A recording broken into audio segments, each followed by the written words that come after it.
महत्वपूर्ण है कि जब आप न्यायिक प्रक्रिया में जा रहे हैं तो कम से कम न्यायालय के बारे में तमाम जानकारी रखना है। न्यायालय के अधिकार क्षेत्र के बारे में जानकारी रखना है। न्यायालय का अधिकार क्षेत्र क्या है, उसकी निर्वाचन, उसकी नियुक्ति की प्रक्रिया क्या है, उसके पास कौन कौन से अधिकार दिए गए हैं, संविधान में उसके लिए क्या क्या प्रावधान किया गया है। तो जिस क्षेत्र में आप जाना चाहते हैं, भले आप साइंस के हों या आर्ट्स के हों, कम से कम उस क्षेत्र के बारे में एक सामान्य जानकारी आपको चाहिए। अब आप न्यायिक प्रक्रिया के अंग बनने जा रहे हैं और न्यायिक प्रक्रिया के बारे में आपको जानकारी है, तो जिस क्षेत्र के, चाहे किसी क्षेत्र में हो, आप संघ लोक सेवा आयोग का एग्जाम देते हैं और संघ लोक सेवा आयोग के बारे में जानकारी नहीं रखिएगा तो मुश्किल करेगा। तो न्यायिक में ठीक है, अपना पद का आप याद कर लिए कि पद का क्या काम है, नहीं केवल वही पद तो न्यायालय में होता नहीं है। न्यायालय में न्यायाधीश महोदय हैं, न्यायालय में न्यायाधीश की नियुक्ति की प्रक्रिया है, पदमुक्ति की प्रक्रिया है। न्यायालय को मौलिक अधिकार का संरक्षक कहते हैं। फंडामेंटल राइट क्या है तो उसकी जानकारी चाहिए। जिला न्यायालय के बारे में संविधान में क्या प्रावधान किया गया उसके बारे में जानकारी चाहिए। जिला न्यायालय को अलग अलग वर्गों में बांटा गया उसके बारे में जानकारी चाहिए। तो एक न्यायिक प्रक्रिया के तहत सामान्य जानकारी, फंडामेंटल राइट के प्रति सामान्य जानकारी, ये हर, आप देखिएगा छठा किताब से ही मौलिक कर्तव्य, हर किताब, चाहे वो हिस्ट्री का किताब हो या पॉलिटी का किताब हो, नागरिक शास्त्र का हो, ज्योग्राफी का हो, सब किताब पर वो मौलिक कर्तव्य लिखे हुए हैं, राष्ट्रगान लिखे हुए हैं, ये राष्ट्रीय गीत लिखे हुए हैं। वो काहल किताब पर लिख दिया था, क्योंकि वो एक ऐसा चीज है जहाँ सरकार और संविधान ने उसे क्या क्या सुविधा दिया, कम से कम उसको जानकारी तो चाहिए। छठा, सातवां, आठवां, नौवां, 10वां, हर किताब पर निकाल कर देखिए, आपको देखिए मौलिक कर्तव्य लिखा रहेगा, राष्ट्रगान लिखा रहेगा, आगे और पीछे के पन्ना को पलटिएगा तो आपको ये सब मिलेगा। तो ये सब लिखा था यदि वो, तो कहीं न कहीं उसका कुछ उद्देश्य है। दूसरा समसामयिक घटनाक्रम है। अब जो अभी हाल फिलहाल में हो रही है उससे आप अनभिज्ञ रहते।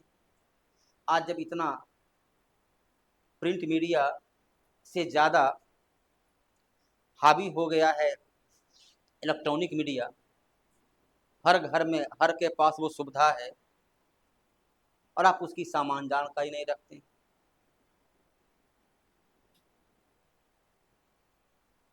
यहाँ तक इलेक्ट्रॉनिक मीडिया जो रहा वो तो हर घर के पास है, हर विद्यार्थी के पास।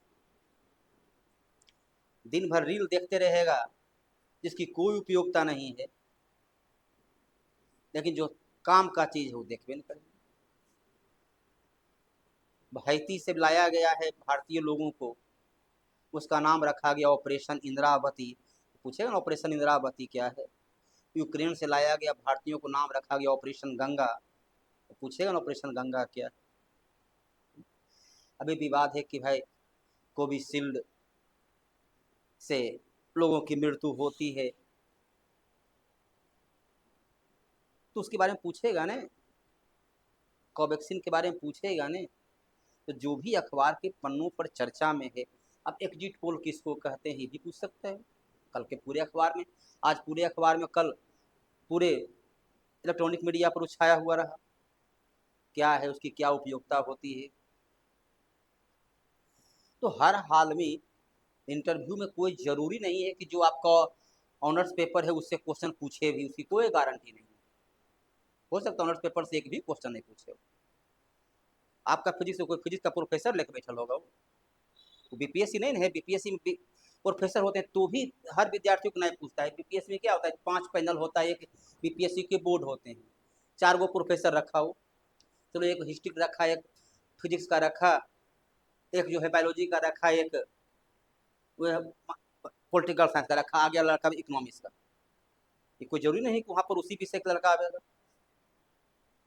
हम बीपीएससी की इंटरव्यू दी, हमको मेरा विषय था हिस्ट्री, एक क्वेश्चन नहीं पूछा हिस्ट्री का। करीब 38 मिनट इंटरव्यू में एक क्वेश्चन हिस्ट्री का नहीं पूछा है। पूछना शुरू किया इकोनॉमिक्स, हम उसको बोले मेरा विषय, कहा कोई बात नहीं, नहीं जानते नहीं दीजिएगा उत्तर, नहीं इकोनॉमिक्स से पूछा हो तो उसके पास प्रोफेसर नहीं होगा हिस्ट्री का। तो यहाँ पर तो जो भी बैठेगा इंटरव्यू में वो कुल न्यायिक सेवा का व्यक्ति है, यहाँ कोई प्रोफेसर नहीं आ रहा है। तो फिजिक्स पढ़ के वो भुला गया होगा फिजिक्स का सिद्धांत, उसको अपने याद नहीं है आर्किमिडीज का सिद्धांत, तो आपको क्या पूछेगा? उसको अपने नहीं याद होगा आइंस्टीन का सिद्धांत। और बीपीएससी तो होता है कि प्रोफेसर लाता है, ठीक है संजोग से आपका फिजिक्स है, फिजिक्स का प्रोफेसर है तो फिजिक्स पर क्वेश्चन पूछना शुरू कर दिया। वहां भी कई बार ऐसा होता है कि विषय से क्वेश्चन नहीं पूछता है प्रोफेसर, उसका उस विषय नहीं हो उस बोर्ड में। एक बोर्ड में 5 लड़का रहेगा ना, 5 को रहेगा ना, तो 5 क्षेत्र के रहेंगे, विद्यार्थी आ गया 6ठा क्षेत्र का, तब क्या करेगा? उसमें एगो रहता है साइकोलॉजी का, हर समय रहता है।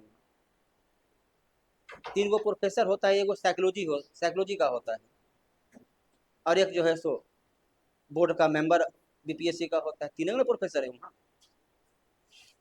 इसलिए ये कोई जरूरी नहीं है कि आपका जो ऑनर्स पेपर है उससे क्वेश्चन पूछे। अखबार सब पढ़ता है, वो अखबार से क्वेश्चन पूछेगा, राजनीतिक घटनाक्रम पर क्वेश्चन पूछेगा, वो पार्टी पर क्वेश्चन पूछेगा, अलग अलग पार्टी की विचारधारा पर क्वेश्चन पूछेगा। इंटरव्यू में इस बात को ध्यान रखना है कि इंटरव्यू आपकी योग्यता का परीक्षण नहीं होता है। इंटरव्यू का निकालिएगा और स्पष्ट रूप से लिखता है कि इंटरव्यू आपकी ज्ञान का परीक्षण नहीं है। ज्ञान आप में है, पास कर चुके हैं, वह देख चुका है ज्ञान। इंटरव्यू कभी भी ज्ञान का परीक्षण नहीं होता है, साक्षात्कार लेता है। वह आपकी व्यक्तित्व की जांच करता है, आपके प्रश्न देने का प्रक्रिया की जानकारी प्राप्त करना चाहता है, आपकी पॉजिटिव क्या आप में है उसको देखना चाहता है। कभी भी इंटरव्यू योग्यता का, ज्ञान का परीक्षण नहीं होता है। उसे बोलते हैं पर्सनालिटी टेस्ट। वो कहाँ लिखता है नॉलेज टेस्ट, उसका नाम है पर्सनालिटी टेस्ट। नॉलेज आदि आप में नहीं होता तो वहां पहुंचवे नहीं करते, नॉलेज तो परीक्षण कर चुका है पहले वो। तो पर्सनालिटी टेस्ट है, तो पर्सनालिटी टेस्ट में अपनी पर्सनालिटी, किसी का क्या सुंदर थोड़े होता है पर्सनालिटी, जो आप चलते हैं, जो आप बोलते हैं, उससे आपकी पर्सनालिटी दिखती है कि आपका चलने का तरीका क्या है, बोलने का तरीका क्या है, बैठने का तरीका क्या है, वो पर्सनालिटी होता है। किसी विषय पर आप कैसे उत्तर देते हैं, तो आप उत्तर देते हैं पहले, बोलने का तरीका क्या होता है, किसी विषय पर बोलना है तो पहले दिमाग में 30 सेकंड 35 सेकंड बहुत होता है, क्या बोलना है उसको तय करना है कि सिस्टमेटिक तरीके से हम बोलें। तो आप पहले उत्तर देते हैं, उसके बाद सोचते हैं अब क्या बोलें, कि पहले सोचिएगा कि हम क्या बोलना है, तो आप उल्टा काम करते हैं। आधा उत्तर देते हैं, कहते हैं अब सॉरी सर नहीं आता है, नहीं आता है तो फिर अपना समय भी लिए, अब बोर्डो का समय ले लिए। आप कहते हैं कि मैं जो काम करता हूँ उसे पूरा करता हूँ, तो ये पूरा किएगा, आधा उत्तर दे करके छोड़ दिए तो कैसे मान लेगा कि आप अपने बारे में जो बतलाए वो तो आप अपने वहीं पर गलत कर रहे हैं, कि आप जो बताए तो गलत बोल रहे हैं, तो अजी झूठ बोल रहे हैं तो अजी देख रहा है। आधा उत्तर दे के आप सॉरी बोले, मतलब क्या है कि आपको अपने आप पर विश्वास नहीं, जो आपको अपने आप पर विश्वास नहीं तो आप पर विश्वास क्यों करे? आप विश्वसनीय बनिएगा तब तो आप अपने बारे में उसी को बताइए जो आप हैं, यथार्थ में हैं उसको बतलाइए, ना कि झूठ बोलना शुरू करते हैं। हॉबी किसी का एक होता है, हॉबी मतलब क्या होता है? हॉबी किसको कहते हैं? हॉबी कहते हैं कि जहाँ उस काम को हम नहीं कर कभी किए तो हमारा बेचैन हो रहे हैं उस काम के प्रति। आप क्रिकेट खेलिए, गर्मी में कने क्रिकेट खेलिएगा? हॉबी क्रिकेट के लिए चाहिए टीम वर्क, ठीक है, आपके बड़ी मन कर रहा है खेल लेंगे, आपके साथ ही नहीं खेलेगा तो आप बनाइएगा हॉबी क्रिकेट खेलेंगे। क्रिकेट कैसे खेल लीजिएगा? अकेला खेल है वो जो आप क्रिकेट खेल लीजिएगा। अब क्रिकेट भारत में सालों भर होता है, तो चलिए आईपीएल है तो सालों भर कुछ खेलियो लेते हैं, ये गर्मी में क्या क्रिकेट खेलेगा? और आपके पास कौन मैदान में लाइट लगा हुआ है, रात को खेल लीजिए जाकर के आप। तो सब कुछ को तो इंटरव्यू में सीमित, कितना तक का इंटरव्यू होगा? इंटरव्यू आपका होगा मुश्किल से 5 से 10 मिनट का, उतना भी नहीं जाएगा इंटरव्यू। इंटरव्यू नहीं होता, बीपीएससी में इंटरव्यू जाता है तो आधा घंटा जाता है, यूपीएससी में जाता है 45 मिनट 50 मिनट तक जाता है, क्योंकि उसका नंबर होता है, वहाँ बहुत नंबर होता है। बीपीएससी तो अब तो कम कर दिया, पहले बीपीएससी में 150 का नंबर का इंटरव्यू होता था, अब 100 नंबर का कर दिया। तो वहाँ 100 नंबर का लेता है तो उसका एक वैल्यू होती है। तो आपको अपना विचार सही तरीके से प्रकट करना है। बोलने के पहले सोचिए कि हमको क्या क्या बोलना है। 2 लाइन में उत्तर देना है, वहाँ थोड़ी देना है उत्तर 20 लाइन में। तो 2 लाइन अब तैयार कीजिए मस्तिष्क में हमको क्या बोलना है। नहीं जानते हैं तो उत्तर नहीं दीजिए। किसी भी विद्यार्थी को सभी प्रश्न का उत्तर देना संभव नहीं है। वहाँ ये नहीं होता है कि एक क्वेश्चन पूछा, एक का जवाब दिए तो इतना अंक, 6 का जवाब दिए इतना अंक। हो सकता है 8 क्वेश्चन का जवाब नहीं भी दें, 3 क्वेश्चन का जवाब दें तो आपको अच्छा अंक मिल सकता है, अब 5 में 5 का जवाब दें तो अच्छा अंक नहीं मिल सकता है। वहाँ कोई सवाल पर अंक तो है नहीं, इतना सवाल का जवाब दिया इतना अंक आपको मिल जाएगा। कैसे सवाल आपका जवाब देते हैं, जवाब रट के दे रहे हैं कि जवाब समझ के दे रहे हैं, तो सबको रोज इंटरव्यू लेने की आदत होता है। वो देख कर निकाल देता है कि आपका सवाल का बोलने का तरीका क्या है। इंटरव्यू बोर्ड का उद्देश्य आपका पॉजिटिव पक्ष को जानना होता है, नकारात्मक निगेटिव पक्ष को उभारना वो नहीं जानता है। वो नहीं चाहता है, भले अब एक आध जगह बात है पैसा पर बिका हुआ है तो अलग बात है, नहीं तो विद्यार्थी को हतोत्साहित नहीं करता है बोर्ड, कभी भी नहीं करता है। किसी क्षेत्र में आपका कमजोरी तो देखो उत्तर क्वेश्चन बदल देता है, नहीं पूछता है वो क्षेत्र से। वो आपका केवल सबल पक्ष जानना चाहता है, आपका दुर्बल पक्ष जानना उसका उद्देश्य नहीं है। तो सबल पक्ष वह बात करता है, अच्छा बताओ बेटा तुम्हारे घर घर में क्या हाल पूछता है, तुम्हारे घर से उसको क्या लेना देना है। घर से पूछता है कभी आप पर दबाव है, मानसिक दबाव में आ गए, नर्वस हो रहे हैं, तो ठीक है घर के बारे में, माँ पिता के बारे में पूछा ताकि आप नॉर्मल हो जाइए, तब आप उससे खुलकर बात कर पाएंगे। नहीं तो आपकी माँ, आपका पिता, आपकी पति, आपकी पत्नी से उसको क्या लेना देना है। लेकिन वो पूछता है बेटा करके पूछता है, क्यों पूछता है? जब आप खुशनुमा माहौल में रहिएगा तब ने सही से बताइएगा। तो हरदम बोर्ड जो है पॉजिटिव क्षेत्र में इंटरव्यू लेता है। अपवाद कहीं हो सकती है कादगो, लेकिन सामान्य अवस्था में अब अपवाद है कहीं कहीं हो सकता है, चलो व्यक्ति में धार्मिकता भावना आ गई है, जातीय भावना आ गई है, उसका मन में कुंठा बैठा हुआ है, तब वो ऐसा व्यक्ति, वो अपवाद होगा। लेकिन सामान्य अवस्था में बोर्ड सदैव पॉजिटिव क्षेत्र में बेटा बेटी कह करके वो पूछता है। उद्देश्य यही होता है कि ताकि आप एकदम नॉर्मल में आइए, ताकि आपके जो सबल पक्ष है उसकी जानकारी प्राप्त कर सके। कभी भी इस बात पर ध्यान नहीं देना है कि मैंने एक सवाल का जवाब नहीं दिया तो बोर्ड पर किया, मैंने जो सवाल का जवाब दिया उस बोर्ड पर क्या प्रभाव पड़ेगा। यदि आप उस पर ध्यान केंद्रित किए हुए हैं तो जो उत्तर दे चुके वो तो सुधरेगा नहीं, वो तो गया। और चूंकि ध्यान आपका पिछला क्वेश्चन पर है तो जो सामने क्वेश्चन आएगा उसका भी आपका उत्तर नहीं दीजिएगा, वो तो गया, अगलो चल जाए, जो बीत गई काम खत्म हो गया, बीत गई सो बात गई। इसलिए बोर्ड इस बात का कभी ध्यान केंद्रित नहीं करना है कि मैंने जो उत्तर दिया वो बोर्ड को कितना प्रभावित किया। आपको हर समय अगला प्रश्न जो आए उसको कैसे बेहतर तरीके से उत्तर दे सकते हैं, उस पर अपना ध्यान को केंद्रित करना है। आधा अधूरा उत्तर नहीं देना है, गलत उत्तर नहीं देना है, क्योंकि वही क्वेश्चन पूछेगा जिसके बारे में अच्छी तरह पता रखा हुआ है। ऐसी नहीं है कुछ उठा के पूछ दिया, वो जानबूझ करता है आप उसको बेवकूफ बना रहे हैं। जो भी सवाल वो पूछेगा उसकी नॉलेज उसके पास है। तो आधा अधूरा उत्तर नहीं देना है, गलत उत्तर नहीं देना है। इंटरव्यू में कोई आपके घर पर आया, मांगा पानी तो केवल पानी दीजिए, नहीं सोचिए नाश्तो मांगबे करे नाश्तो ले जाए, जितना पूछा गया सिर्फ सिर्फ उतना का जवाब दीजिए। नहीं देना है, नहीं देना। कंफ्यूजन आप अपने कंफ्यूज को काल कंफ्यूज कीजिए, आप अपना कंफ्यूज रहिए, उसको क्या आप कंफ्यूज कर रहे हैं। जो आप जानते हैं उतना दीजिए। वहाँ को हाँ, तो पूछ पूछ लीजिए उसको, क्या है इसका इस प्रकार क्वेश्चन, क्वेश्चन क्या है, दोबारा उससे क्वेश्चन पूछिए, ताकि आप अपना कंफ्यूजन को दूर कर दें।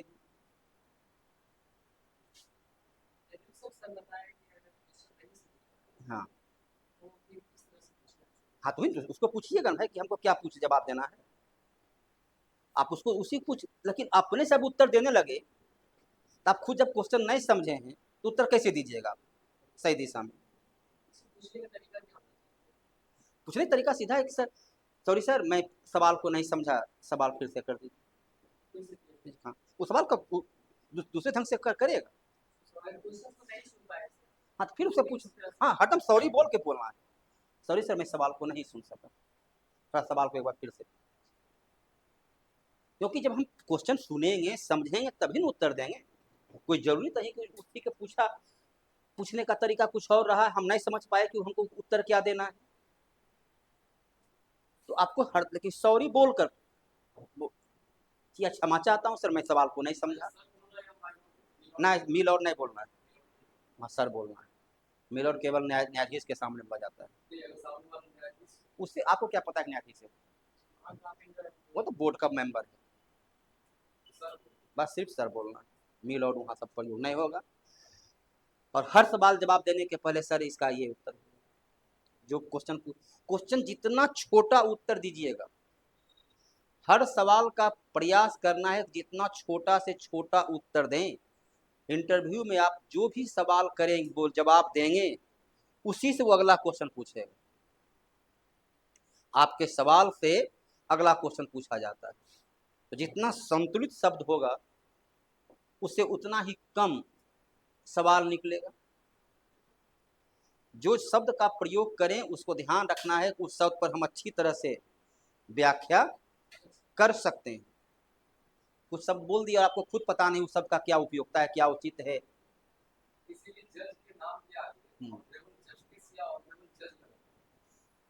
जज का सब प्रयोग जो है वहां पर सामान्य अवस्था में कोर्ट में तो होता नहीं, जस्टिस शब्द को ही प्रयोग करते हैं। जस्टिस हाँ, वो न्यायाधीश जो है उसे ही हिंदी शुद्ध हिंदी में न्यायमूर्ति शब्द के रूप में प्रयोग में लाते हैं। वो किताब अखबार में जब लिखा जाता है,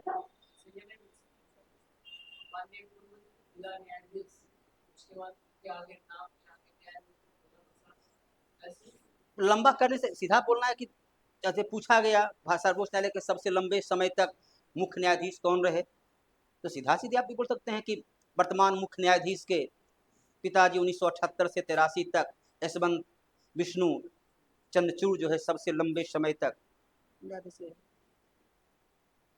वो तो बोला जाता है जब सामने न्यायाधीश होते हैं तो एक प्रक्रिया होती है कि वहाँ सर झुकाकर बोला जाता है, न्यायाधीश के सामने सर, उनके जब सामने आमने सामने होते हैं तो थोड़ा सा सर झुका रहता है, तो वहाँ पर सम्मान के लिए। यहाँ पर आपको बोर्ड आमने सामने बैठा के बात कर रहा है, वहाँ देखो जज का कुर्सी ऊंचा होता है और यहाँ आप नीचे में खड़ा रहते हैं, वकील नीचे खड़ा रहता है और यहाँ आपको समानांतर बिठा के वार्तालाप किया जा रहा है, दोनों समान है। तो हर सवाल का जवाब संतुलित रूप में देना है, लंबा जवाब नहीं देना है। इस बात का ध्यान रखना है कि यहाँ प्रश्न बाय नंबर नहीं मिलती, एक से अधिक प्रश्न का उत्तर नहीं देने पर भी अच्छा अंक आ सकता है और अधिक जवाब देने के बाद भी अच्छा अंक नहीं आ सकता है। हाँ। नहीं, इसमें एक न्यूनतम नंबर आपको लाना होगा।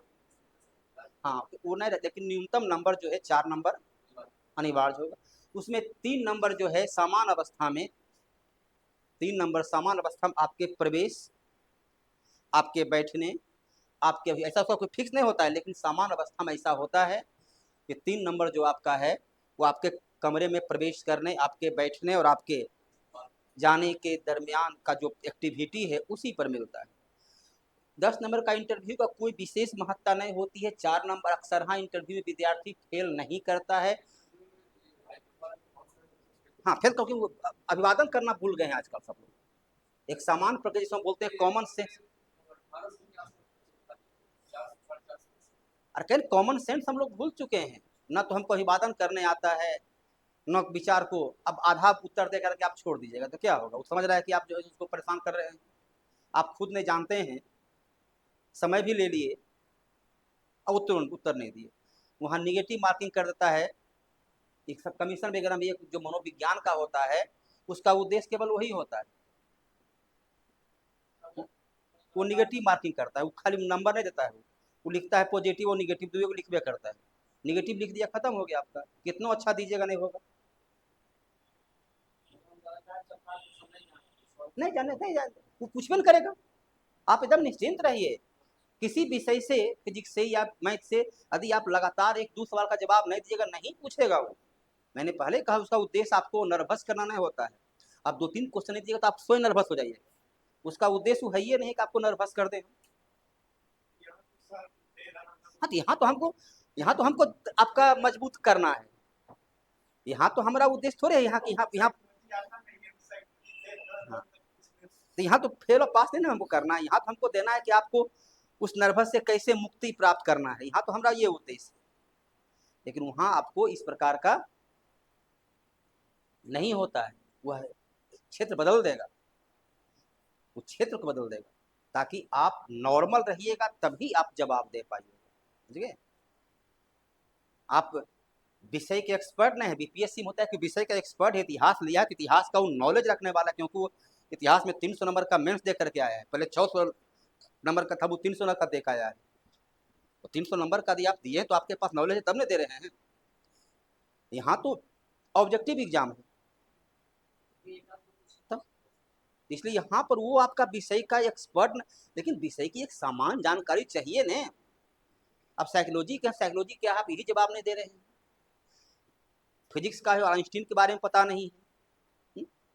तो जो एक वेरी जो पर्सन क्षेत्र में है, न्यूटन का नियम थोड़ा वो सभी पता है। हम नहीं साइंस पढ़े तभी पता है क्रिया में प्रतिक्रिया होता है, उतना हम लोग पता है। आज तक साइंस हम नहीं पढ़े हैं।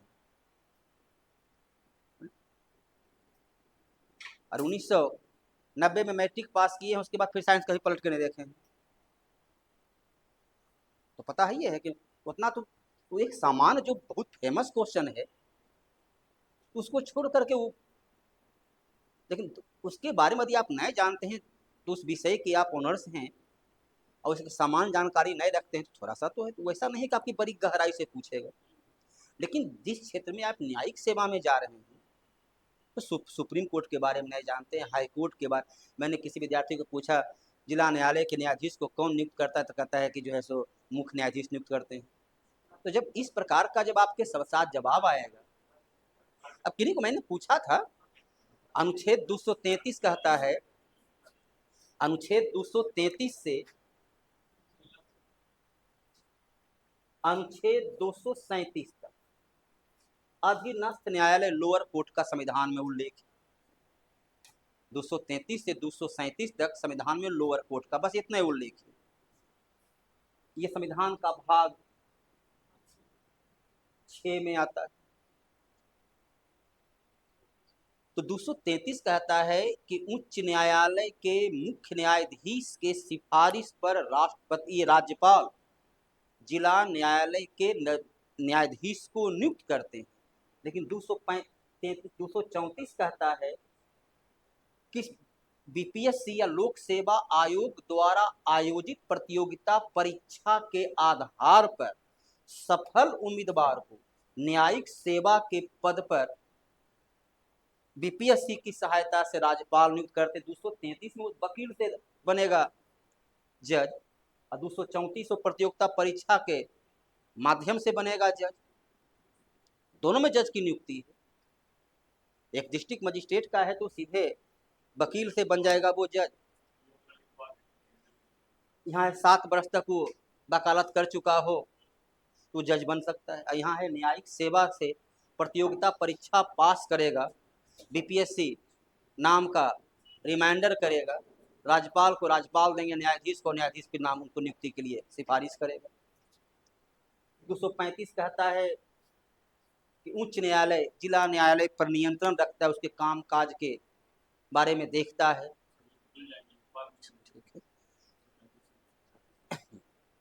लिखिए, अधीनस्थ न्यायालय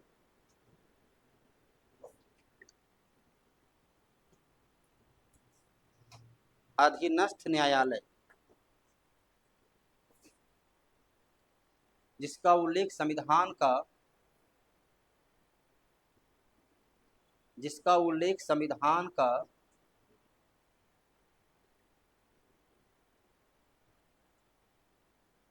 भाग 6 अनुच्छेद 233 से 237 तक में है।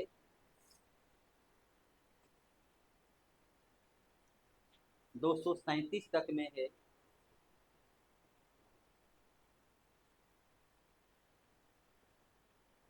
जिसमें जिला न्यायालय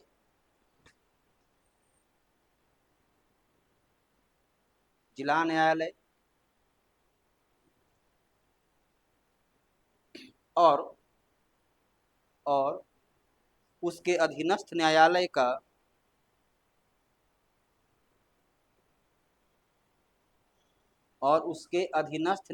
का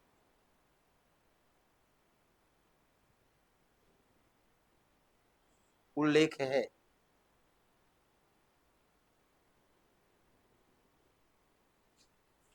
अनुच्छेद 233 के आधार पर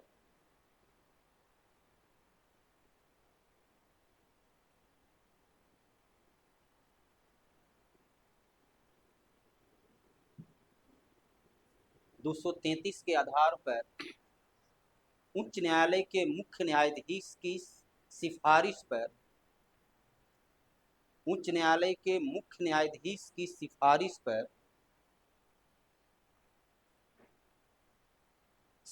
पर राज्यपाल जिला न्यायालय के न्यायाधीश को नियुक्त करते हैं।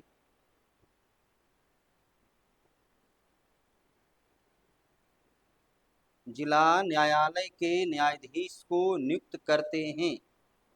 अगला अनुच्छेद 234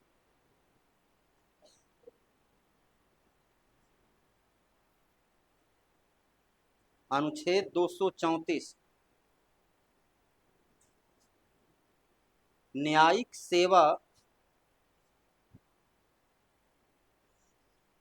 सेवा में जिला न्यायालय के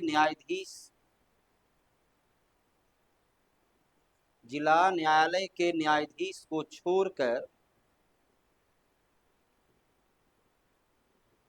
अन्य न्यायाधीश को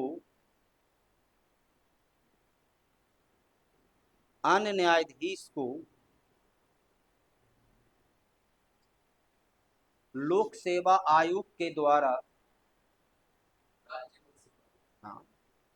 राज्य लोक सेवा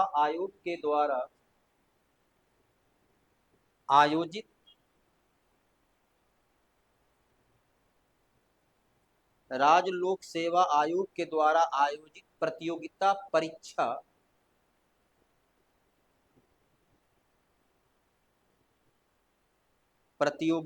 परीक्षा के सफल अभ्यर्थी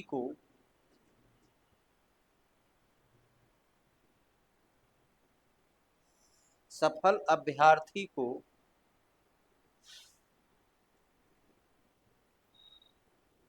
उच्च न्यायालय के मुख्य न्यायाधीश की सलाह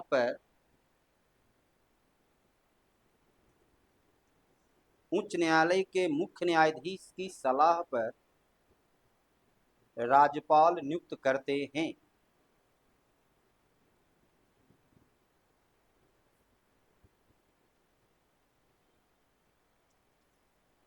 अनुच्छेद 235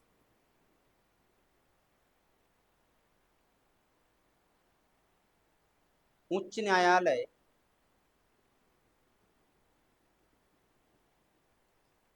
जिला न्यायालय पर, जिला न्यायालय एवं अधीनस्थ न्यायालय पर,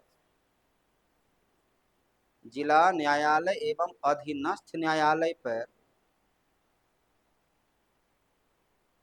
नियंत्रण रखता है।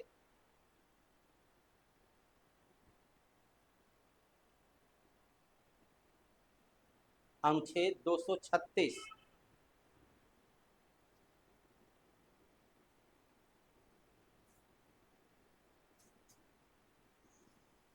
न्यायिक सेवा को परिभाषित किया गया है।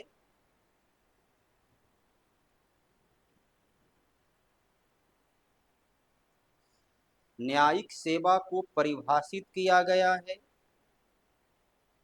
जिसमें,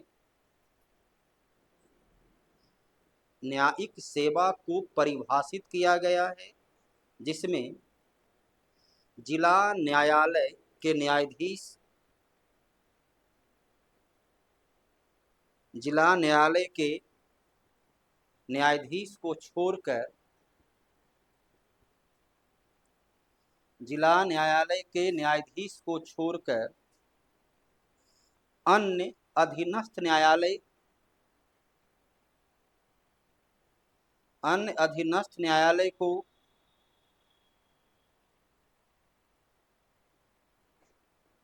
शामिल किया गया है।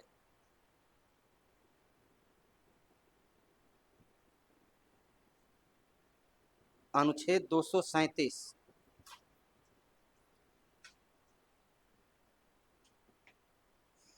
न्यायिक सेवा के, न्यायिक सेवा के पदाधिकारियों को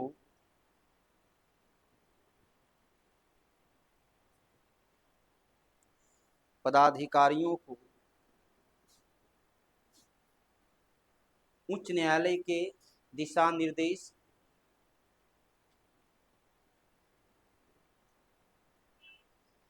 एवं राज्य सरकार के द्वारा तैयार किया गया,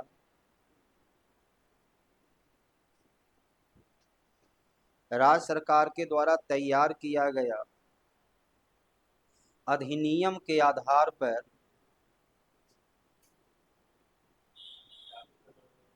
तैयार किया गया अधिनियम के आधार पर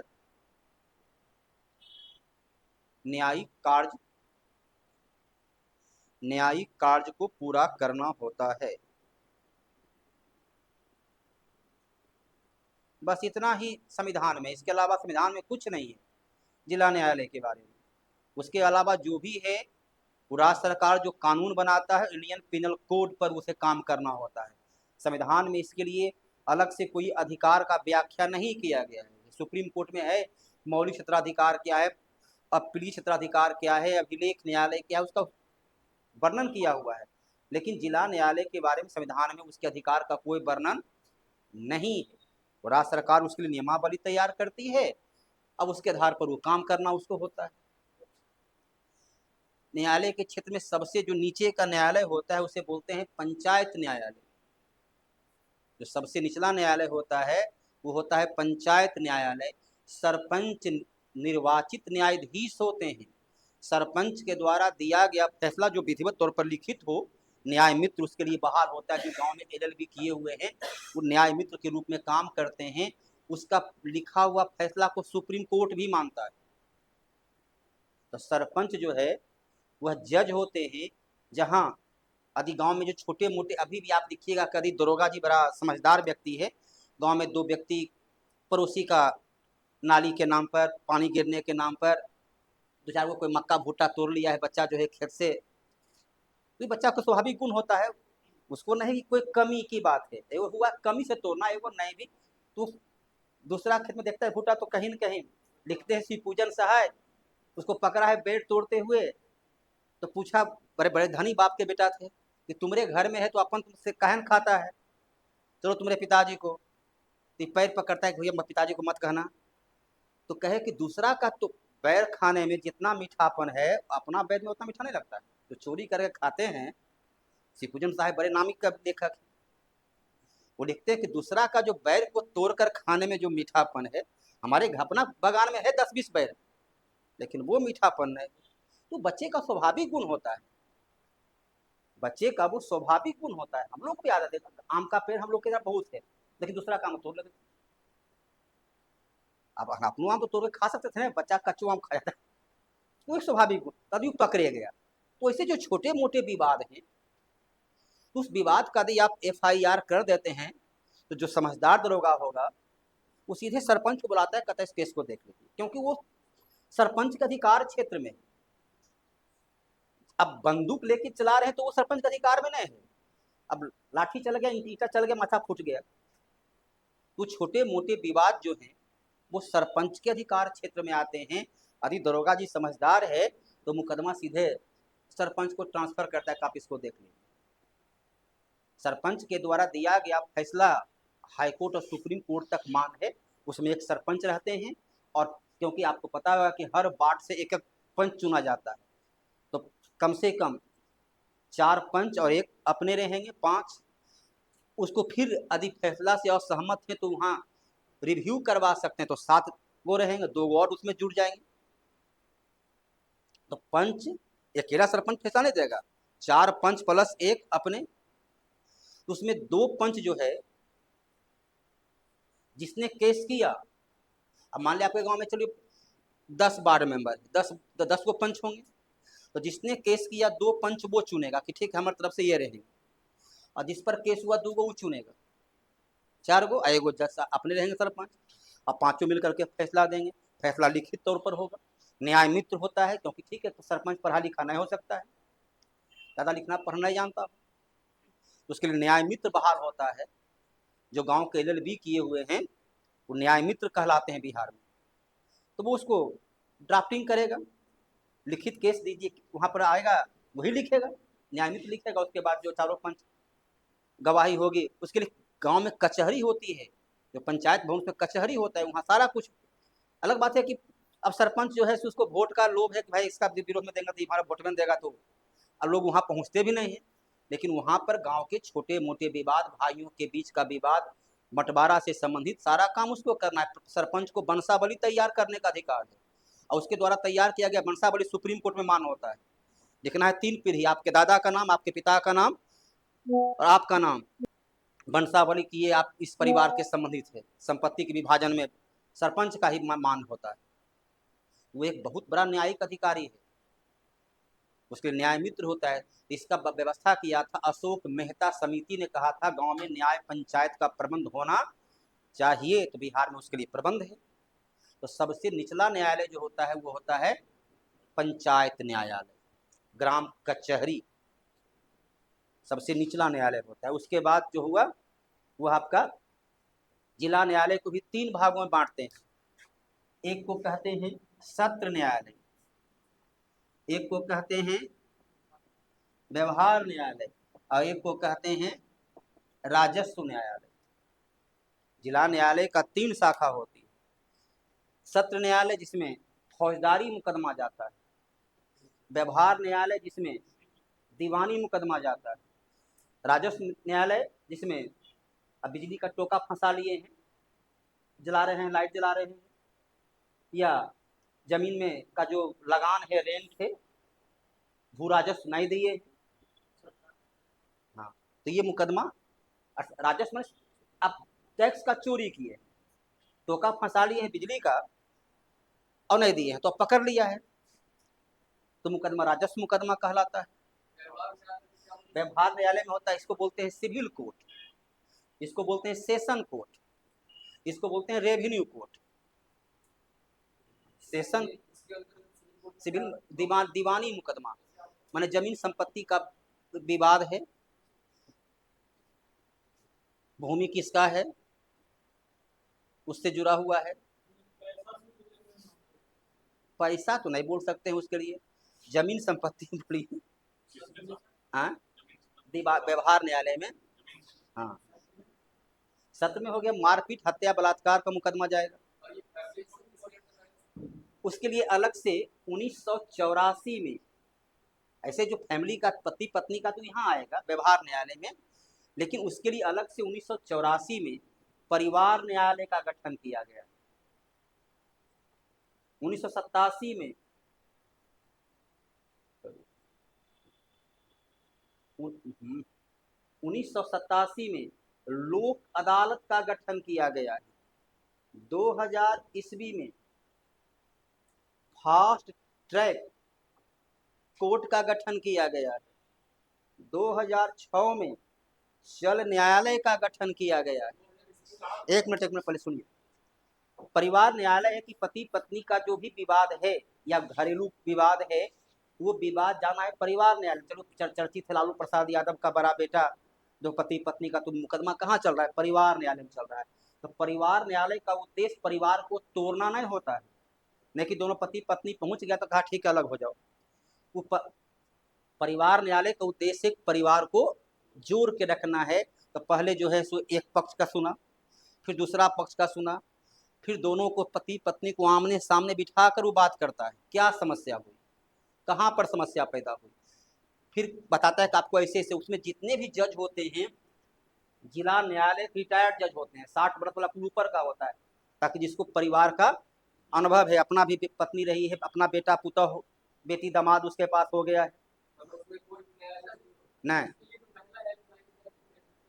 हाँ गठन किया महिला हेल्पलाइन तो है कि पुलिस बल के क्षेत्र में है तो आपका केस मुकदमा वही महिला, तो महिला जो है सो, हाँ तो पहला तो काम वही का, जहाँ जाइएगा वहीं पर करना है। लेकिन जज जब यहाँ पर आइएगा, इसका उद्देश्य होता है कि दोनों को बैठा करके फिर दोनों के सास ससुर साला सरहज को सामने बिठा करके बात करता है कहाँ पर समस्या हुई। अब उसके बाद भी नहीं संभलेगा, ठीक है वो फैसला दे देगा। तो ये परिवार न्यायालय जो है सिविल न्यायालय का, हाँ सिविल न्यायालय का अच्छा ये गठन उसका हुआ। ये पहले परिवार, ये 1984 में, 87 में हुआ लोक अदालत। तो लोक अदालत में तीनों मुकदमा आएगा, दीवानी फौजदारी और राजस्व, तीनों का मुकदमा दोनों पक्ष की सहमति से।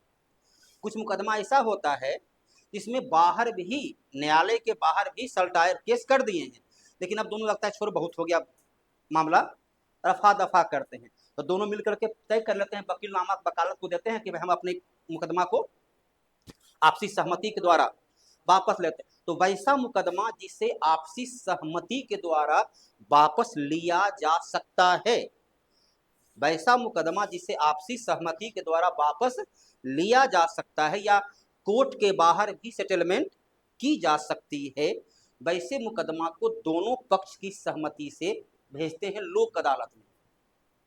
दोनों पक्ष की सहमति से भाई लोक अदालत में भेज देते हैं। लोक अदालत में होता क्या है कि अभी बिहार में हर महीना के तीसरा शुक्रवार को लोक अदालत चलती है। बिहार का जो नियम है, हर महीना का, जरूरत पड़े तो और भी बुला सकते हैं, लेकिन सामान्य अवस्था में हर महीना का तीसरा शुक्रवार को लोक अदालत के जज भी जिला कोर्ट के रिटायर्ड न्यायाधीश होते हैं। इसमें कोई अलग न्यायालय नहीं होता है, हाँ कुल रिटायर्ड रहते हैं सब।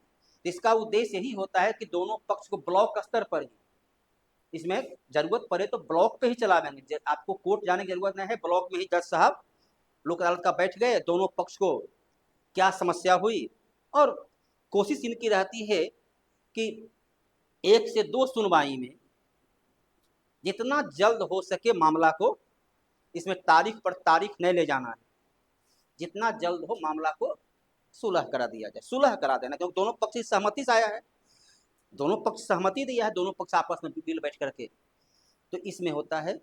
इसका उद्देश्य यही है कि न्याय सुलभ हो, छोटे मोटे मुकदमे का आसानी से सुनवाई किया जा सके।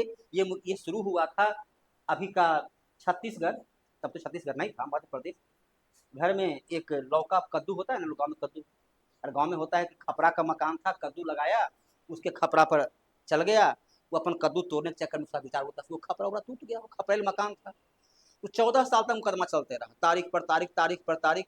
तब न्यायालय जो है कहा कि इसे छोटे मोटे मुकदमे की सुनवाई के लिए, जहाँ कोई वैसा उद्देश्य है नहीं, कद्दू तोड़ने का नाम पर 14 साल चला था, तो उसे मुकदमे की सुनवाई के लिए बनाया गया था लोक अदालत। कम महत्व के जो दोनों पक्ष आपस में सुलह कर सकते हैं, उसका शीघ्र निपटारा करने के लिए बनाया गया लोक अदालत।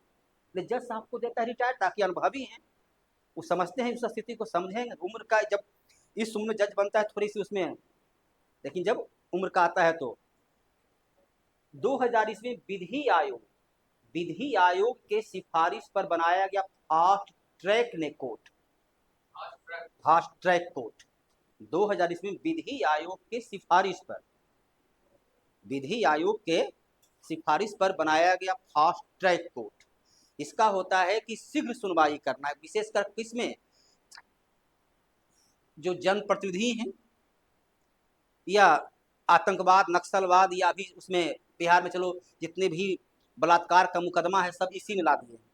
इसमें शीघ्र सुनवाई, रोज दिन सुनवाई होती है कंटिन्यूटी के साथ, और उसका काम सिर्फ एक को दिया गया कि आपको खाली वही काम करना है, जितना जल्द से जल्द उसका, ताकि उसका परिणति, अंतिम सजा जितना जल्द से जल्द, जो कि समाज के लिए कलंक है।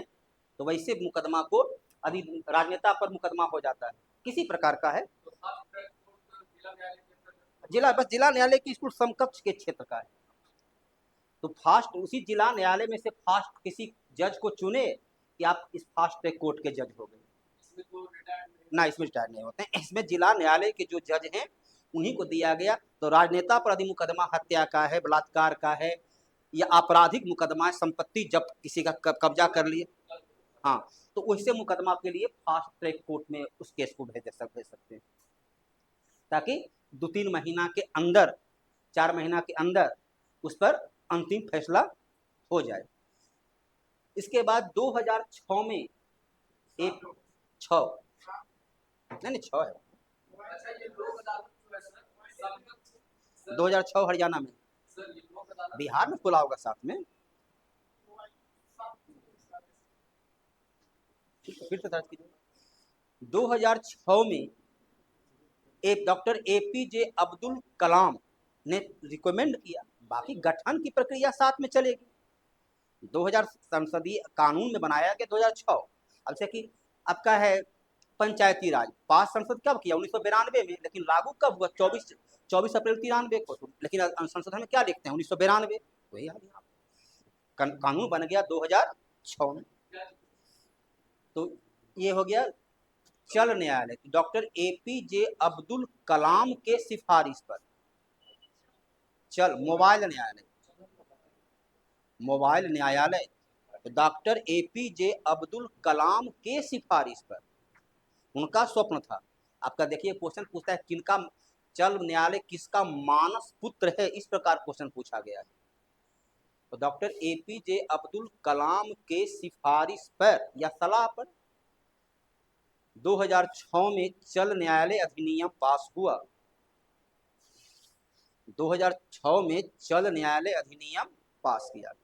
इसका उद्देश्य होता है, जज साहब, एक बस बैंड तैयार होता है, उस पर जज साहब, पेशकार जो भी हैं साथ चले, गांव के दूर दराज जहां मालूम है कि वहां पर ऐसा दबंग लोग है कि गांव वाले को कोर्ट में वाने देवे नहीं करता है, परेशान किए हुए, तो यदि ऐसी जानकारी है, या जहाँ पर सड़क वगैरह की सुविधा कम है, पढ़ा लिखे कम है, तो ऐसे क्षेत्र में न्यायालय ही उस गांव में पहुंच जाता है, और वहाँ जो विवाद हैं तो इसमें सुलभ और सस्ता न्याय मिलने का।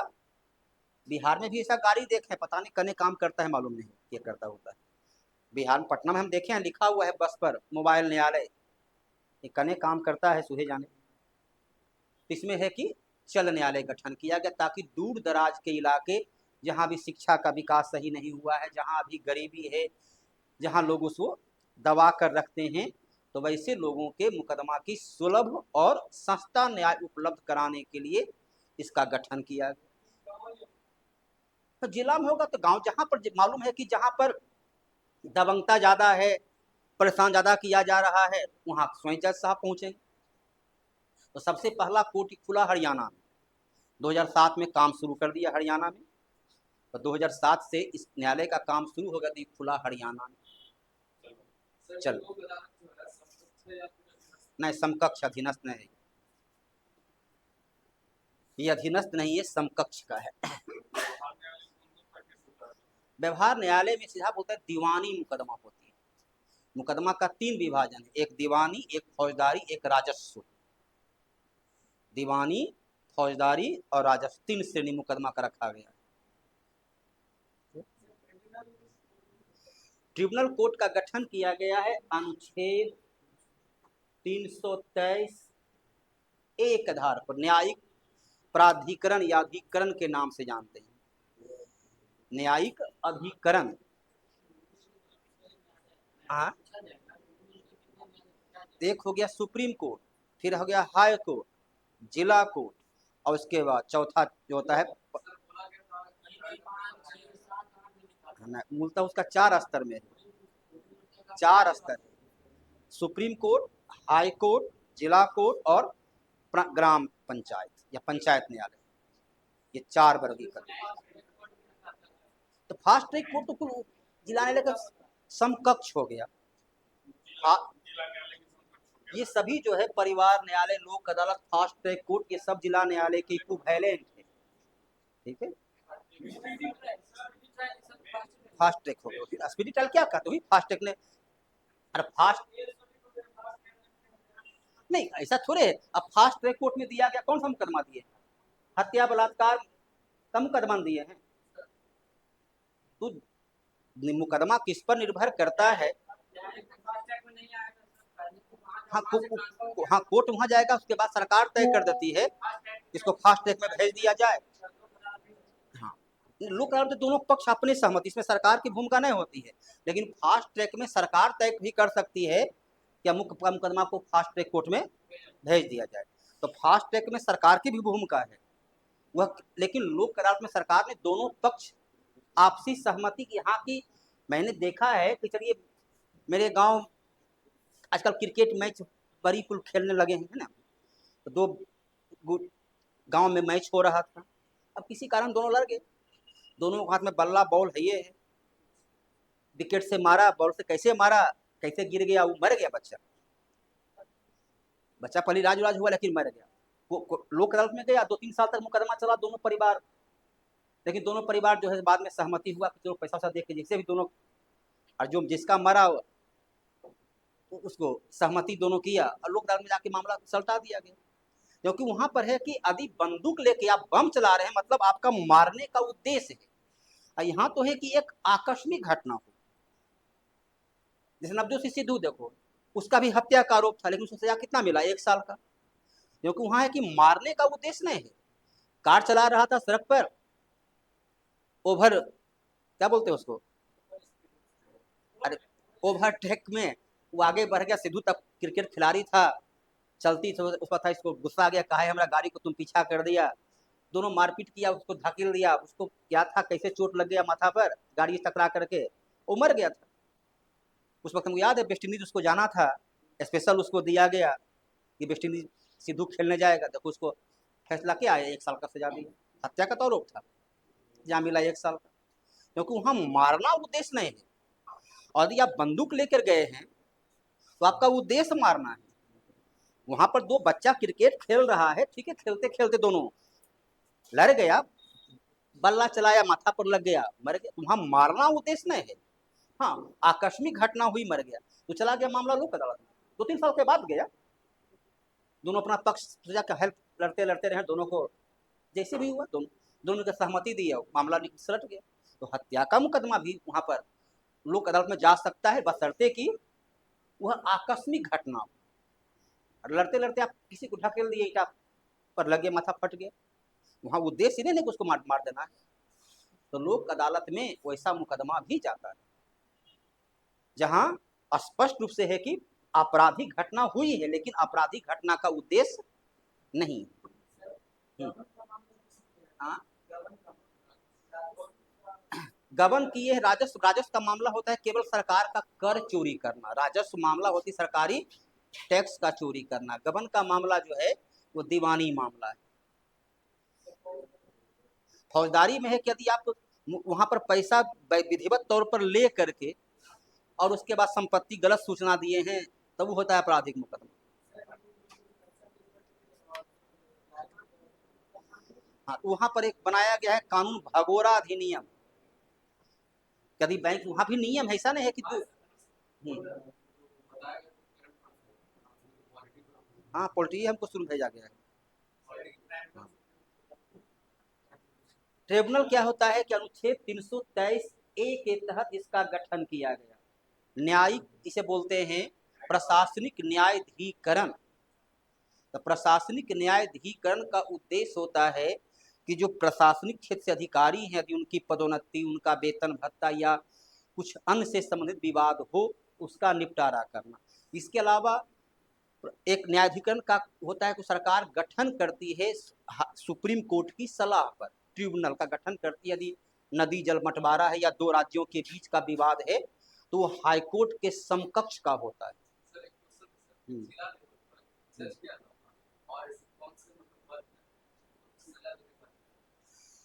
सजा देने का अधिकार तो सरपंच को भी, सबको, उसके सत्र न्यायालय से लेकर के हर एक जहाँ जज हैं।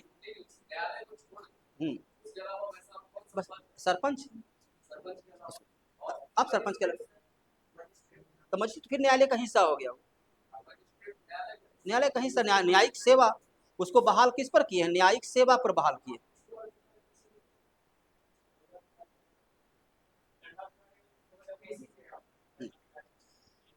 दंडाधिकारी का जो है उसे क्या बोलते हैं? न्यायिक सेवा के दायरे में आता है।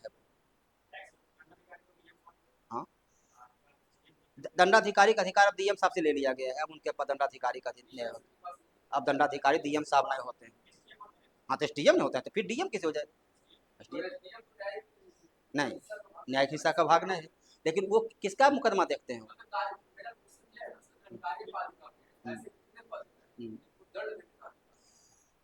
तो कार्यपालिका जब शब्द बोलिएगा तो कार्यपालिका में सरपंच नहीं आता है। कार्यपालिका में सरपंच नहीं आता है। उसमें राजस्व मामले में जो दंड देने का अधिकारी होता है वो सीओ के पास होता है, डीसीएलआर के पास होता है। इसका सबसे बड़ा अधिकारी होता है डीसीएलआर। शुरू करते हैं सीओ से। सीओ इसका सबसे निचला अधिकारी होता है राजस्व के क्षेत्र में। तो भी आपका तो दंड जेल नहीं भेजेगा, वो दंड आर्थिक दंड लगाएगा। भूमि का विवाद का वो आर्थिक दंड लगाएगा। तो सीओ उसका सबसे निचला को होता है। ये बहाल होते हैं, न्यायिक सेवा में नहीं है। ये न्यायिक सेवा का अधिकारी नहीं होते, ये तो बीपीएससी से सामान जाता है प्रक्रिया। इसमें जो सबसे निचला होता है सीओ होता है, और सबसे ऊपर जो होता है उसे बोलते हैं डीसीएलआर बोलते हैं। एसडीएम इसी के सेकंड में आता है। तो इसमें राजस्व का जो अधिकारी होता है, राजस्व सेवा के अधिकारी में कोई भी न्यायिक सेवा से बहाल नहीं होते हैं। ये सभी बीपीएससी का समान बहाली है और उस पद पर धीरे धीरे आगे बढ़ते हैं। राजस्व में एक भी न्यायिक सेवा में नहीं आते। तो इस प्रकार का आपको एक समान जानकारी पॉलिटिकल का चाहिए, न्यायिक सेवा से जुड़ा हुआ। सुप्रीम कोर्ट का अधिकार क्षेत्र में संविधान का अनुच्छेद 124 से लेकर 147 तक सुप्रीम कोर्ट का उल्लेख है। 124 से लेकर 147 तक सुप्रीम कोर्ट का उल्लेख है। सुप्रीम कोर्ट में कमल नारायण सिंह मात्र 17 दिन तक न्यायाधीश, मुख्य न्यायाधीश रहे, और वर्तमान डी वाई चंद्रचूड़ के पिता ये मात्र 17 दिन के लिए रहे, सबसे कम अवधि का कमल नारायण सिंह। और वर्तमान मुख्य न्यायाधीश के पिता 1978 से 85 तक लगभग 7 वर्ष 3 महीना सबसे लंबा समय तक जो रहे यशवंत विष्णु चंद्रचूड़। हाँ, यशवंत विष्णु चंद्रचूड़ अभी तक सुप्रीम कोर्ट की महिला मुख्य न्यायाधीश नहीं बनी है। सुप्रीम कोर्ट में केवल महिला न्यायाधीश है फातिमा बीबी, लेकिन उच्च न्यायालय की महिला मुख्य न्यायाधीश रही है लीला सेठ। पहले वो दिल्ली में महिला न्यायाधीश के पद पर काम की और बाद में हरियाणा का मुख्य न्यायाधीश बना। अरे बात को पहले वो दिल्ली कोर्ट में, दिल्ली हाई कोर्ट में न्यायाधीश बनी। हाँ, तो ही तो हम क्या बोल रहे हैं, सुन बात तो हम तो ही बोले कि हिमाचल प्रदेश शिमला कोर्ट की पहली महिला मुख्य न्यायाधीश लीला सेठ रही, और उच्च न्यायालय की भी पहली महिला न्यायाधीश लीला सेठ ही रही। 1978 लगता है क्या 1978 में वो दिल्ली हाई कोर्ट में न्यायाधीश बनी, और 1991 में वो शिमला कोर्ट की मुख्य न्यायाधीश बनी। तो उच्च न्यायालय की पहली महिला न्यायाधीश भी यही है, और उच्च न्यायालय की पहली महिला मुख्य न्यायाधीश भी वही है।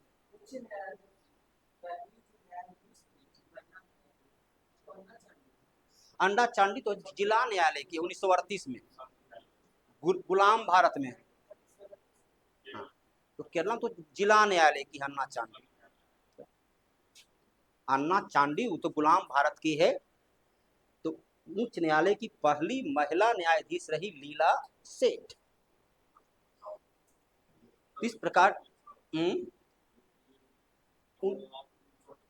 1978 में ये दिल्ली उच्च न्यायालय की महिला न्यायाधीश बनी और 1991 में शिमला उच्च न्यायालय की महिला मुख्य न्यायाधीश बनी।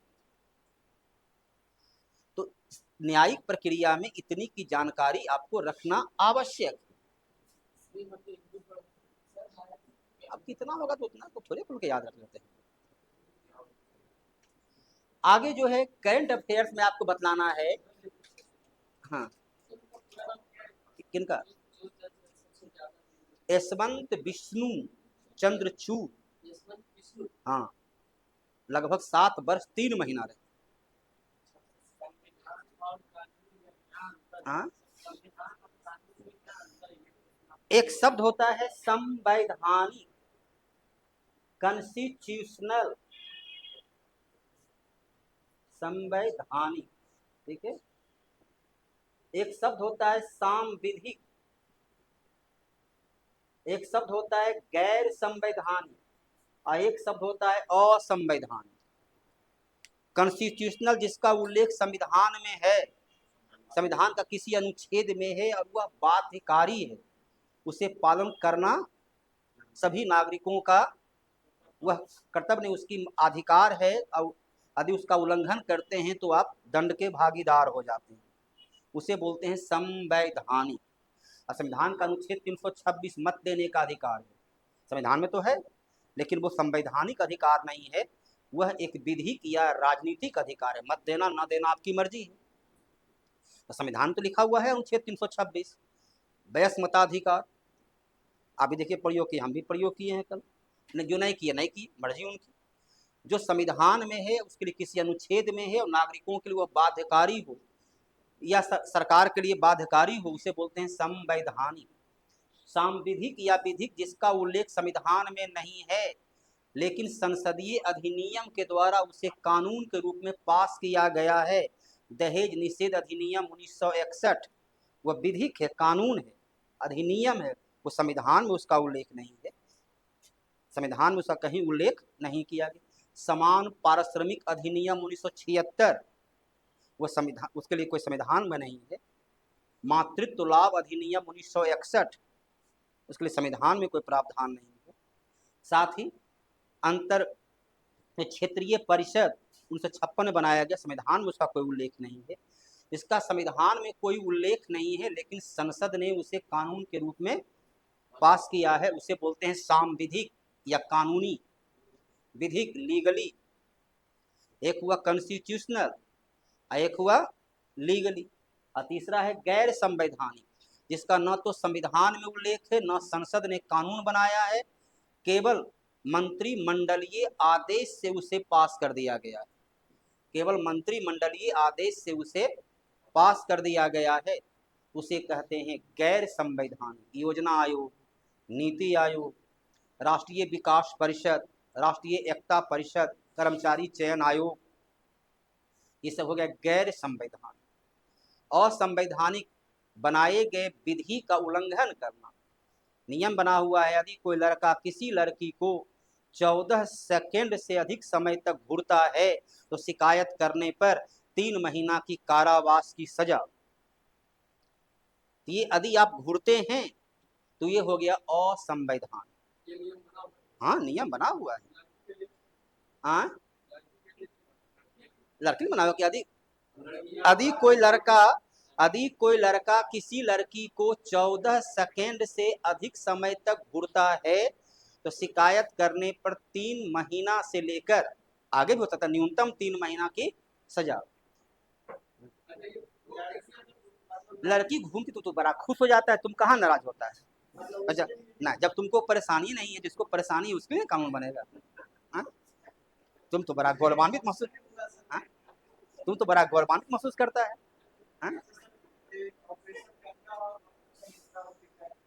ऑपरेशन गंगा है कि यूक्रेन, रूस और यूक्रेन के युद्ध के समय, या अभी चल ही रहा है, रूस और यूक्रेन के युद्ध, हाँ युद्ध के समय, यह युद्ध जब शुरू हुई तो भारतीयों को सुरक्षित वापस लाने के लिए जो ऑपरेशन चलाया गया उसे कहा गया ऑपरेशन गंगा। इंदिरावती है हैती, कैरिबियन देश हैती में आंतरिक अशांति के कारण फंसे हुए भारतीयों को वापस लाने के लिए जो चलाया गया उसका नाम है ऑपरेशन इंदिरावती। लिखिए ऑपरेशन गंगा, एक मिनट, ऑपरेशन गंगा। यूक्रेन रूस युद्ध के, यूक्रेन रूस यूक्रेन रूस युद्ध के दौरान, यूक्रेन रूस युद्ध के दौरान फंसे हुए भारतीय छात्रों, फंसे हुए भारतीय छात्रों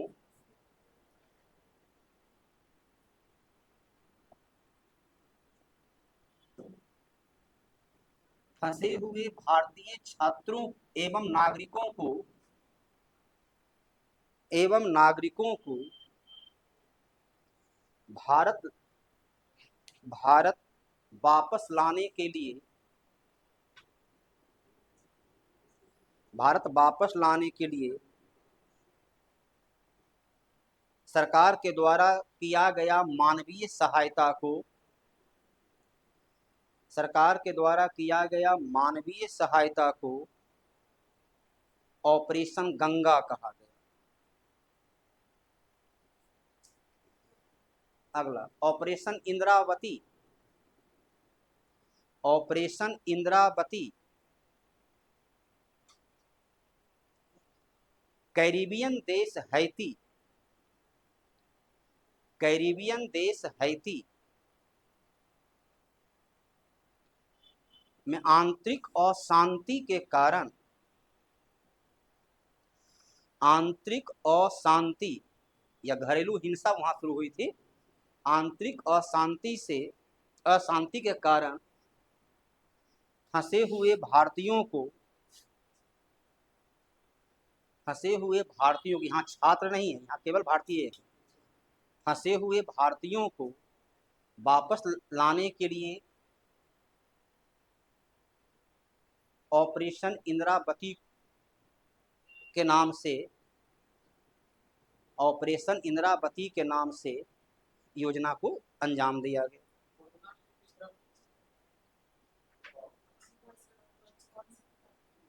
वो तो बहुत पहले हो गई, अब अफगानिस्तान तो अभी कोई घटना हुई नहीं, तो अफगानिस्तान की घटना बहुत पहले की। कतर में तो चलिए 9 को छुड़वाया गया फांसी सजा से, 34 भारतीय, देखना पड़ेगा हमको, तो ध्यान नहीं है कहाँ से लाया गया 34 भारतीय का है। तो ये 2 योजना के अलावा जो है अभी चल रहा है विश्व कप, क्या बोलते हैं उसको, T20 विश्व कप, वेस्ट इंडीज और अमेरिका में, कैरिबियन देश और अमेरिका में हाँ पहली बार आयोजित किया गया है। साथ ही अभी जो है सो एशियाई कुश्ती प्रतियोगिता कजाकिस्तान में संपन्न हुआ है, इसमें भारत के बारे में जानकारी प्राप्त करना है तो खेल। साथ ही अभी आईसीसी ने विराट कोहली और सूर्य कुमार, एक को T20 एक को वनडे के लिए सर्वश्रेष्ठ खिलाड़ी का पुरस्कार दिया है। तो जो भारत में अभी चर्चित है, चुनाव संपन्न हुआ है, इसके बारे में पूछ सकता है किसकी सरकार बनने की संभावना है, और जब रिजल्ट आ जाएगा तो खैर संभावना खत्म हो जाएगा, लेकिन संभावना पर भी क्वेश्चन, अगर रिजल्ट आने के पूर्व इंटरव्यू होता तो वो भी क्वेश्चन पूछता है। 18 में, 17वीं लोकसभा,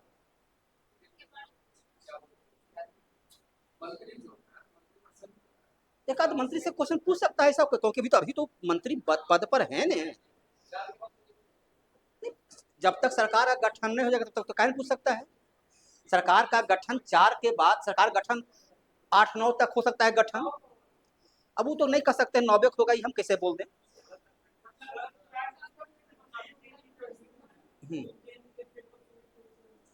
हाँ एकदम, पेपर जिस दिन इंटरव्यू रहेगा उस दिन पेपर पढ़ के जाना है। पेपर जो है, एक दो पेपर उस दिन जो उसका मुख खबर है उसको, विशेषकर आपका जब इंटरव्यू होगा, रिजल्ट आ चुका होगा, तो कौन सी पार्टी कहाँ जीती, विशेषकर तो सिक्किम में हुआ है, अरुणाचल प्रदेश में है, उस आंध्र प्रदेश में है। तो ये आपको इस बात का ध्यान रखना है, अखबार को यदि आप नहीं पढ़ते हैं तो बेवकूफ़ी है।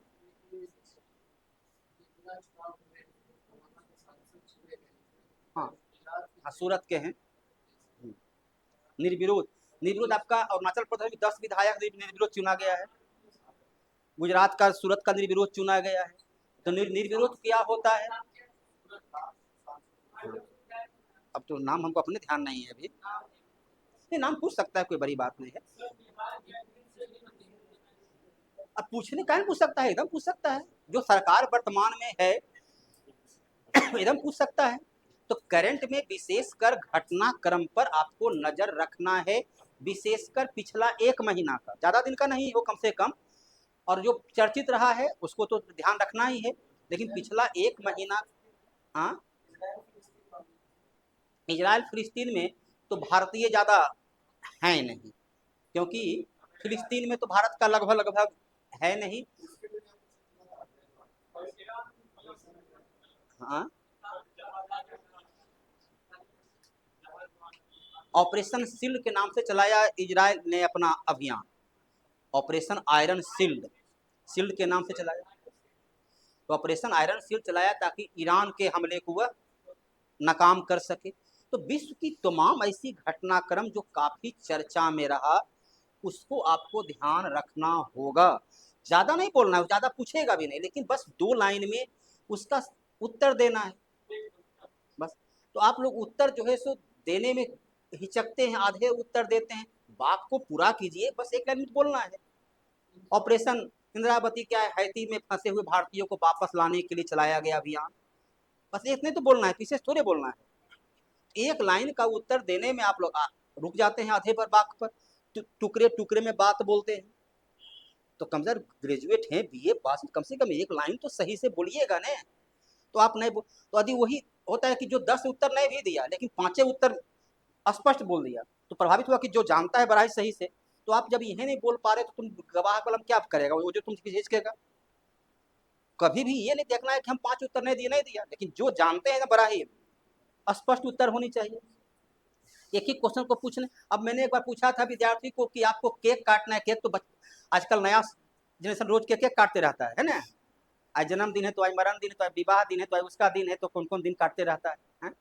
तो मैंने क्या पूछा कि एक केक आपको दिया गया, कैंची आपको 6 विद्यार्थी, आपको 6 टुकड़ा उसको करना है, और जो चाकू चलाना है केवल 3 बार, तो एक विद्यार्थी छोड़ के कोई उत्तर नहीं दिया। कौन सी इसमें ऐसा, मैथ के आप ऑनर से हैं और एक केक को आप 6 टुकड़ा नहीं काट सकते हैं 3 बार चाकू चलाने पर, कि कौन सा ऐसा कठिन क्वेश्चन था? अरे केक का क्या था, एक बार केक को जो है सो चलिए ऐसे काट दिया तो 1 टुकड़ा हो गया, फिर देखो दूसरा चलाया, 1 2 2 4 6 हो जाएगा, नहीं हो जाएगा? अरे बराबर कहीं होगा, बराबर क्यों नहीं होगा? चलो यही केक रखा हुआ है, इसको हम एक बीचे बीच ऐसे कर दिए, ठीक है, बीच ऐसे काट दिए, और उसके बाद 1 टुकड़ा काटे 2 टुकड़ा, बराबर कहीं होगा वो? तो कौन सा हम कठिन क्वेश्चन पूछ दिए थे कि एक केक को 6 टुकड़ा में काटना है और चाकू 3 बार चलना है, मैथ आप ऑनर्स हो, आई हो उत्तर नहीं देते हो, इसमें बड़ा कठिन क्वेश्चन था। IQ से क्वेश्चन रहता ही रहता है अक्सर। हाँ, एक क्वेश्चन मैंने पूछा कि वर्ष में 2 बार, मैंने ईयर बोला था, बर्थ नहीं बोला था, ईयर में 2 बार और वीक में 1 बार आता है, अधिकांश एक विद्यार्थी कोई उत्तर नहीं दिया। ईयर में 1 बार और वीक में 2 बार आता है, कोई उत्तर नहीं दिए, इसमें कौन सा ऐसा कठिन क्वेश्चन था? मैंने यदि बोलता कि वर्ष और सप्ताह बोलता, तब बात समझ में आती भाई क्वेश्चन स्पष्ट नहीं है। वर्ष में 1 बार और सप्ताह में 2 बार, हाँ पूछा जाता है एक क्वेश्चन, आपका IQ चेक करता है, बहुत कठिन नहीं पूछता है, और 10-20 को नहीं पूछता, एक को पूछता है, किसी को नहीं भी पूछा। तो एक आध इस प्रकार, तो ऐसा कौन, यदि हम बोलते वर्ष में एक बार और सप्ताह में 2 बार, तो भाई क्वेश्चन और स्पष्ट है, कैसे बोले? तो वहां तो बोले, मैंने क्या बोला, ईयर और वीक। ईयर में एक बार और वीक में 2 बार आता है, तो उत्तर नहीं देते हैं। कौन सी कठिन क्वेश्चन है भाई? तो ऐसा ऐसा क्वेश्चन कभी कहीं जानते क्या पूछता है, आप यदि सीढ़ी पर चढ़ के आए हैं तो कई सीढ़ी चढ़े हैं, तो विद्यार्थी सीढ़ी गिन के आता है। तो IQ है क्या, समान अवस्था में छत पर चढ़ने में 18-20 सीढ़ी होता है, तो वो एक ऑपरेक्स बोलना है। वो ऐसा क्वेश्चन आपके पूछता है बटन में कई सट गिनते रहता है, लेकिन एक बटन में थोड़ी सट में रहता है 50 बटन, 6 बटन है। तो वो आपका IQ देखना चाहता है किसी तात्कालिक तौर पर किसी सवाल का जवाब कैसे देते हो आप, वहां पर बटन गिनने में उसको तत्काल उत्तर देना है। आप देखिए उदाहरण के तौर पर अकबर बीरबल की कहानी में देखो, बीरबल क्यों प्रसिद्ध है, IQ के लिए ना। बीरबल के अकबर के दरबार में जब पहली बार पहुंचा था, बुलाया था अकबर, चलिए उसकी घटना बाद की बात है। अकबर जब बुलाया तो उसकी IQ जो है, तो रिश्वतखोरी हर जगह रहा है। दरबारी कहा कि जाने पहले कुछ दो, इसका हमारे पास कुछ नहीं है।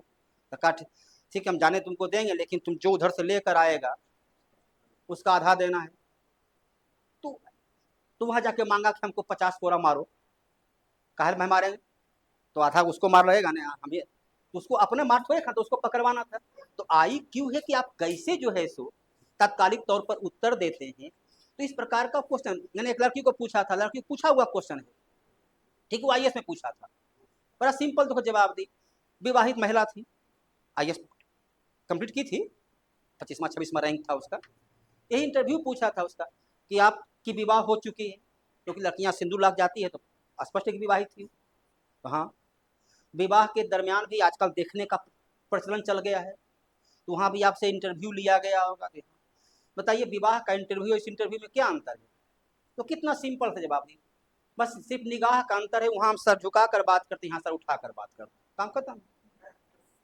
कहाँ लंबा चौड़ा बोली कि हमको, यहाँ में पूछे महिला को तो कई वहाँ शादी पूछते हैं कि घर कैसे चलाओगे, संयुक्त परिवार अच्छा है कि ये परिवार, लंबा चौड़ा व्याख्या शुरू की। तो कितना देखो सिंपल सा उत्तर दी है कि सिर्फ निगाह का अंतर है, यहाँ हम आंख उठाकर बात करते हैं, वहाँ हम आंख झुकाकर बात करते हैं। आगे पूछने क्या जगह है? चलो, मुचकुंद दुबे इसी पटना विश्वविद्यालय का छात्र था, बना IAS, इंडिया विदेश सचिव, IAS नहीं IFS था। मुचकुंद दुबे बड़ा गरीब घर का लड़का था। तुम उसके बारे में पता चलाओगे कि पटना उसको किताब खरीदने का पैसा नहीं था, बहुत। हाँ, एक गरीब ब्राह्मण था ही। तो किताब दुकान पटना को आग रहता था ना, अब उसको जो किताब की दुकान के पास उखा रहता था, कोई विद्यार्थी किताब खरीदेगा, दबंग का कालर पकड़ा लो, किताब किताब उससे ले लिया, 10 दिन के बाद तुमको दे देंगे। पटना विश्वविद्यालय के छात्र थे तो किताब ही नहीं खरीदेगा। तो ऐसे कर किताब लेकर पढ़ता था, पढ़ करके दिमाग बड़ा तेज था, 10 दिन में जो उसको नोट वोट करना था करके किताब उसको, किसी किताब रखता नहीं था, वापस कर देता था। ज्योग्राफी का ऑनर्स, उसको क्वेश्चन पूछा था प्रशांत महासागर में कितना पानी है, तो कितना सिंपल सा उत्तर दिया। कैसे नापे कितना? कहा प्रशांत महासागर के बराबर यदि 1 लोटा हो तो उसमें 1 लोटा पानी है।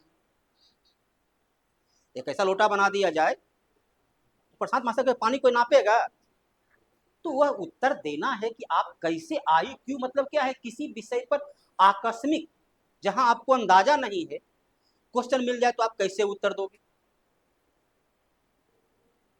एक को मैंने पूछा, इतिहास ऑनर्स था, एक के बारे में कहते हैं कि इतिहास उसने बनाया और इतिहास बन गया, क्या अंतर है?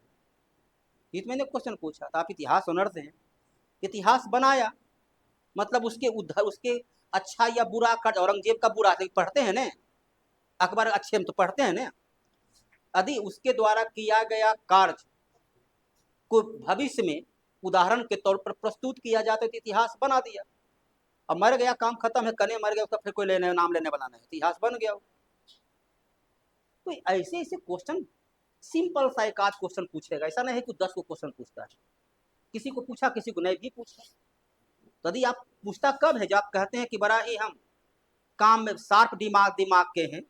होता क्या है, विद्यार्थी बोलता है कि मैं बड़ा मेहनती हूँ, मैं शार्प माइंड का हूँ, मैं जिस काम को पूरा करता हूँ उस काम को पूरा कर। अब देखिएगा वैसा विद्यार्थी को जहाँ वो कहता है कि मैं जिस काम को शुरू करता हूँ उस काम को पूरा करके ही उत्तर समाप्त करता हूँ, वैसा भी बोलता है तो उसको देखिए क्या करता है, बोर्ड का जो सिर्फ आपका मस्तिष्क को चेक करता है।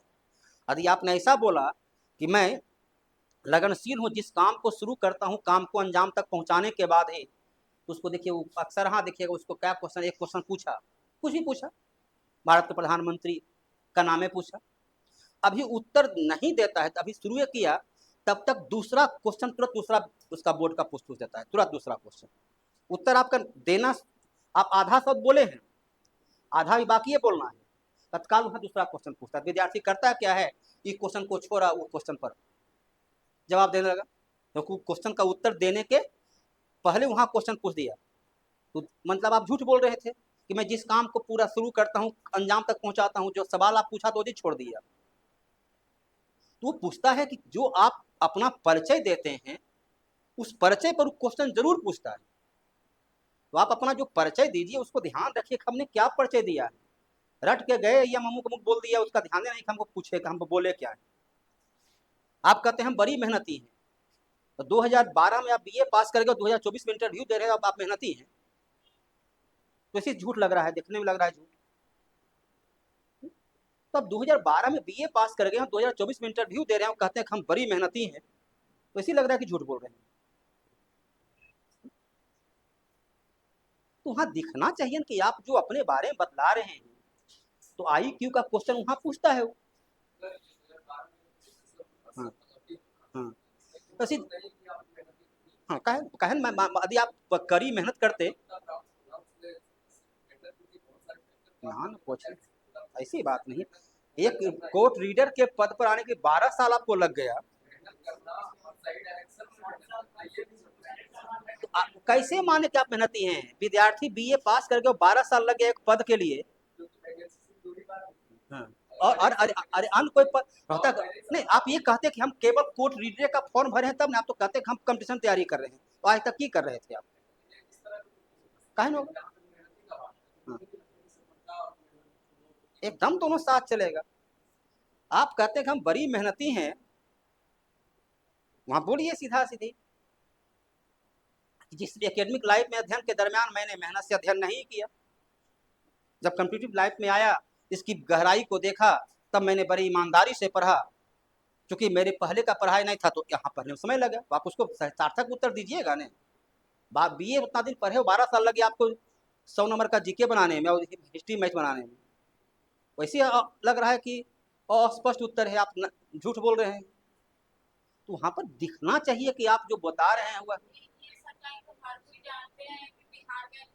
हाँ तो आप उसी को बोलिए, तो आप बोलते कहाँ हैं, तो आप बोलते कहाँ हैं। विद्यार्थी कहता है कि हम बीमार पड़ गए, तो हम आर्थिक स्थिति कमजोर था,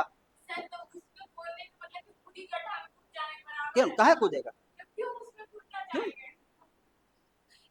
तो आप गलती बोलते हैं ना, आप कहते हैं कि हम बीमार थे तो हमारा आर्थिक स्थिति खराब था तो हम ये पढ़ गए, अरे उसको सच एकदम लंबा गए फिर तो ही बोलना है कि हम नहीं पढ़े थे उस वक्त, अब पढ़े, अब तब हम जो है सो उत्तरदायित्व को नहीं समझ रहे थे, अब उत्तरदायित्व को समझे, बड़ी ईमानदारी से पढ़े और आपके सामने उपस्थित हो गए।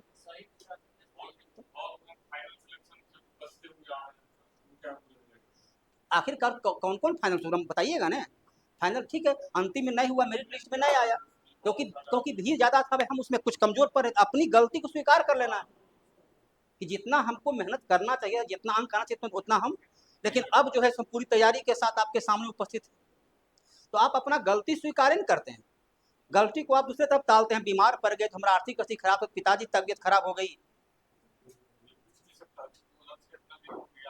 तो पूछेगा वैसा।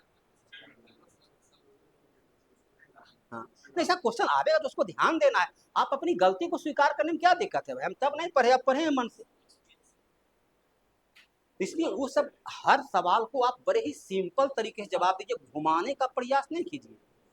पूछा आईपीएल तो ठीक, बता दीजिए आईपीएल कब हो रहा है, पूछा विश्व कप, बता दीजिए विश्व कप के बारे में 2 लाइन का, लंबा चौड़ा नहीं देना है, लंबी लंबी व्याख्या,